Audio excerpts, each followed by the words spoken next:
नमस्कार दोस्तों, आपके अपने YouTube channel Divya stock market में बहुत-बहुत दिल से स्वागत है। आज हम बात करने वाले हैं टाटा पावर कंपनी लिमिटेड के बारे में। तो टाटा पावर कंपनी लिमिटेड की बात करें, तो इसके बारे में काफ़ी खबर निकल के आ रही है।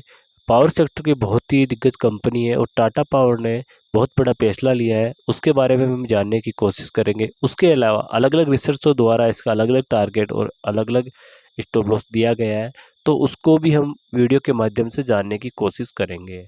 लेकिन फ्रेंड्स, सबसे पहले अगर आप हमारे चैनल में पहली बार विजिट करें तो हमारे चैनल को सब्सक्राइब कीजिए, बेल आइकन घंटी जरूर दबाएं ताकि समय समय पर आपको न्यूज़ मिलती रहे। तो सबसे पहले चलते हैं हम टाटा पावर कंपनी लिमिटेड पर। तो यहाँ पर देखा जाए तो आप देख सकते हो कि टाटा पावर लिमिटेड 217.75 पर ट्रेड कर रहा है और फ्राइडे के दिन इस स्टॉक के अंदर 1.52% की गिरावट देखने को मिला। अब इसमें यह है कि करीब-करीब सभी मार्केट गिरा हुआ था, पूरा मार्केट बैंक निफ्टी और निफ्टी पूरा गिरा हुआ था। तो काफ़ी मार्केट में गिरावट आने के कारण भी टाटा पावर में भी गिरावट देखने को मिला। और इस स्टॉक अगर हम 5 डे का बात कर लें तो 5 डे के अंदर भी 2.20% गिरावट देखने को मिला। अगर हम 1 मंथ की बात कर लें तो 1 मंथ भी देख सकते हो कि 2.62% का प्रॉफिट देखने को मिला।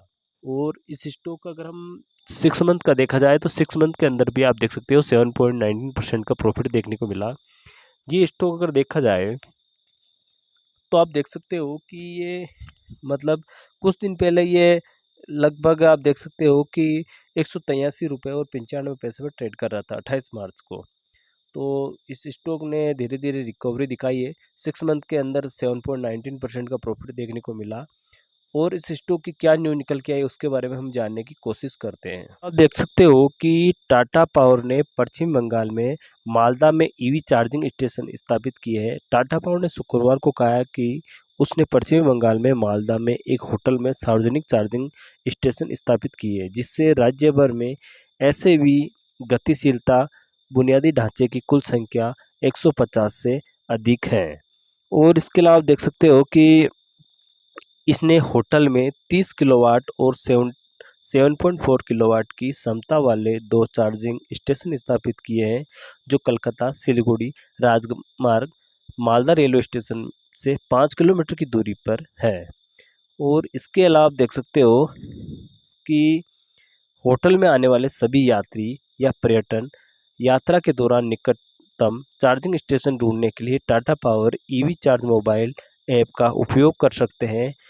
कंपनी ने कहा है कि भारत में 1 लाख से ज़्यादा लोग पहले ही ऐप डाउनलोड कर चुके हैं। टाटा पावर के पास वर्तमान में एक स्थायी ईवी गतिशीलता बुनियादी ढांचे के निर्माण के लिए भारत भर में 550 से अधिक शहरों में 4000 से अधिक चार्जिंग पॉइंट, जो कि 40,000 से अधिक होम चार्जिंग निजी उपयोग के लिए, 250 से अधिक इलेक्ट्रॉनिक बस चार्जिंग पॉइंट और एक लाइव ईवी चार्ज नेटवर्क का नेटवर्क है जोड़ा गया है। इसके अलावा आप देख सकते हो कि टाटा पावर ने बहुत बड़ा फैसला लिया है, उसके बारे में हम जानने की कोशिश करते हैं। तो टाटा पावर कुछ विदेशी परिस्थितियों में बेचेगी, जो कि 2.5 करोड़ रुपए एक जुटा सकती है। सूत्रों के मुताबिक कंपनी ने इस साल इंडोनेशिया में अपने संयुक्त उद्यम बारामल्टी सेक्सरना कोयला खदान में अपनी हिस्सेदारी बेचने की बातचीत कर रही है। तो आप देख सकते हो कि टाटा पावर विदेश में अपनी संपत्ति बेचकर मतलब 2500 करोड़ रुपए तक जुटाने की योजना बना रही है। उससे जाम्बिया में पनबिजली संपत्ति और इंडोनेशिया में 2 कोयला खदानें शामिल हैं। तो बैंकिंग सूत्रों के अनुसार कंपनी को अगले 2 वर्षों में रणनीति इंजीनियरिंग डिवीजन की संपत्ति की बिक्री से अतिरिक्त 1200 करोड़ रुपए भी प्राप्त होंगे। बिक्री से प्राप्त आय का उपयोग कंपनी महत्वाकांक्षी नवीनीकरण ऊर्जा परियोजना में निवेश करने के लिए किया जाएगा, जो 2027 तक 20 गीगावाट बिजली उत्पादन करना चाहती है। सूत्रों के मुताबिक कंपनी इस चालू वर्ष में इंडोनेशिया में अपने संयुक्त उद्यम बारामती सेक्सरना कोयला खदान में अपनी हिस्सेदारी बेचने के लिए बातचीत कर रही है। पिछली वित्तीय वर्ष में इसने पीटी अरुतमीन इंडोनेशिया और कोयला व्यापार बुनियादी ढांचे में संबंध कंपनियों में अपनी 30% हिस्सेदारी $401 मिलियन बेचने के लिए एक समझौता पर हस्ताक्षर किया था। तो इससे आप देख सकते हो कि टाटा पावर को कहीं न कहीं फ़ायदा होगा, क्योंकि ये पैसा जो भी रुपया आएगा, इससे अपने बिज़नेस के अंदर और आगे बढ़ाएगा, जो कि पावर सेक्टर के अंदर आने वाले समय के अंदर वो और भी अच्छा प्रॉफ़िट दिखने को मिल सकता है। तो इससे कंपनी को इस साल मार्च तक $369 मिलियन मिले थे और बाकी चालू वित्त वर्ष में मिलने की उम्मीद है। तो आप देख सकते हो कि इससे कंपनी को काफ़ी फ़ायदा हो सकता है, क्योंकि कंपनी ये जो भी रुपया आएगा उससे पावर सेक्टर के अंदर और नवीनीकरण ऊर्जा के लिए लगाएगी, जिससे टाटा पावर का और बिजनेस बढ़ेगा। तो इससे टाटा पावर को काफ़ी फ़ायदा हो सकता है। इसके अलावा आप देख सकते हो कि कंपनी ने एक प्रवक्ता ने संपत्ति बिक्री पर कोई टिप्पणी नहीं है। बाकी बिक्री में प्राप्त आय का उपयोग कंपनी चालू वित्तीय वर्ष में ओडिशा, दिल्ली और मुंबई अपने आगामी 4 गीगावाट विनिर्माण संयंत्र और निर्माणाधीन नवीनीकरण परियोजना और ट्रांसमिशन और वितरण व्यवसाय में 12,000 करोड़ रुपए का निवेश करने के लिए करेगी। तो ये कंपनी इस पैसों का इस्तेमाल कंपनी के लिए कर रही है। और तमिलनाडु में 4 गीगावाट सेल और मॉडल्स विनिर्माण संयंत्र पटरी पर और मॉडल्स लाइन इस साल अक्टूबर तक और सेल लाइन साल के अंत तक तैयार हो जाएगा। टाटा समूह के अध्यक्ष एव नटराजन ने 19 जून को वार्षिक आम बैठक में शेयरधारकों को सूचित किया है। टाटा पावर आप देख सकते हो कि वो संपत्ति को सेल कर रही है, जो विदेश के अंदर मतलब लगभग 2,500 करोड़ की संपत्ति है, उनको सेल कर रही है। इंडोनेशिया में अपने संयुक्त उद्यम बारामल्टी सेक्सराना कोयला खदान का हिस्सेदारी है, जो बेचने की कर रही है। तो आप देख सकते हो कि इससे क्या है कि वो अपनी जो कि 2,500 करोड़ रुपए के जुटाने की योजना बना रही है, जो फंड, क्योंकि इसको बेचने से इतना फंड मिल जाएगा। और वर्ष में रणनीति में इंजीनियरिंग डिवीजन की संपत्ति की बिक्री के अतिरिक्त 1,200 करोड़ रुपए भी प्राप्त होंगे। तो बिक्री से प्राप्त आय का उपयोग कंपनी महत्वाकांक्षी नवीनीकरण ऊर्जा परियोजना में निवेश करने के लिए करना चाह रही है, जो कि आप देख सकते हो कि 2027 तक 20 गीगावाट बिजली उत्पादन करना चाहती है। तो इससे भी टाटा पावर को कुल मिला के फायदा होने की पूरी पूरी उम्मीद है, क्योंकि इससे क्या है कि कंपनी के ऊर्जा क्षेत्र में, इसमें कार्य क्षेत्र में वृद्धि होगी। और इसमें कंपनी को इस साल मार्च तक $369 मिलियन मिले थे, जो बाकी चालू वित्त वर्ष में मिलने की उम्मीद है। तो इससे एक कंपनी फंड अरेंज करेगी, इससे कंपनी अपने नवीनीकरण ऊर्जा क्षेत्र में लगाएगी, तो उससे भी टाटा पावर को काफ़ी फायदा होने की उम्मीद है। और इसके साथ साथ आप देख सकते हो कि जो कि बिक्री से प्राप्त आय का उपयोग कंपनी चालू वित्तीय वर्ष ओडिशा, दिल्ली और मुंबई में अपने आगामी 4 गीगावाट निर्माण में संयंत्र निर्माणाधीन नवीनीकरण परियोजना और ट्रांसमिशन की वितरण व्यवसाय में 12,000 करोड़ रुपए का निवेश करने के लिए करेगी। तमिलनाडु में 4 गीगावाट सेल और मॉड्यूल विनिर्माण संयंत्र पटरी पर है, और मॉड्यूल लाइन इस साल अक्टूबर तक और सेल लाइन साल अंत तक तैयार हो जाएगी। तो टाटा समूह के अध्यक्ष एन नटराजन ने 19 जून को वार्षिक आम बैठक में शेयरधारकों को ये बात सूचित की थी।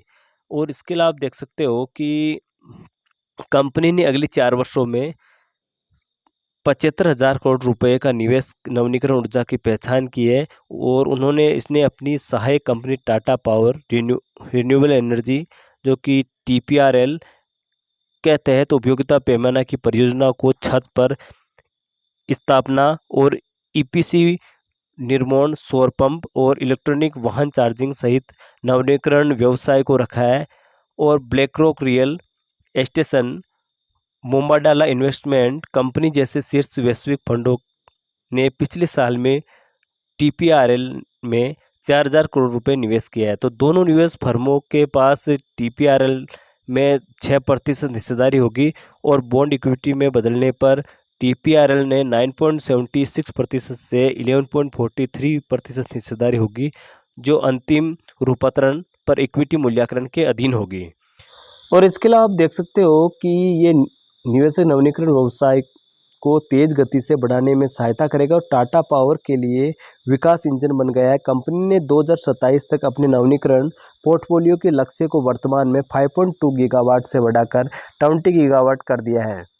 और इसके अलावा आप देख सकते हो कि योजना के बीच टाटा पावर ने शेयरों में गिरावट परिसंपत्ति मुद्रीकरण के लिए क्या आपको डिप्स खरीदना चाहिए, तो अंतर्राष्ट्रीय बाजारों में विभिन्न परिस्थितियों में मुद्रीकरण की मीडिया रिपोर्ट के बीच शुक्रवार को शुरुआती सत्र के दौरान टाटा पावर के शेयर में लगभग 3% की गिरावट आई है।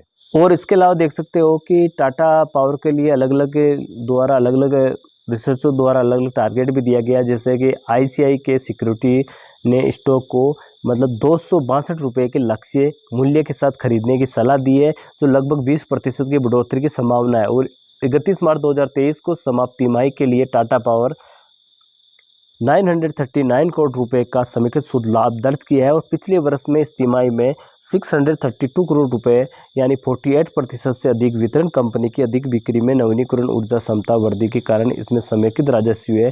क्वार्टर 4 में 22 के अंदर देख सकते हो कि 12,085 करोड़ रुपए के मुकाबले में 6% बढ़कर 12,755 करोड़ रुपए हो गया है, जो 2020 की तिमाही के बाद पावर तिमाही में चार्ट में बड़े पैमाने पर बढ़ोतरी हुई है, जो लगातार 9 तिमाही की भारी वॉल्यूम के साथ 27 रुपये के स्तर पर। और आप देख सकते हो कि 298 रुपये के स्तर तक पहुंच गया है और गिरावट की परिस्थिति में तोड़ते हुए स्टॉक में कई वर्षों में ब्रेकआउट देखा गया है।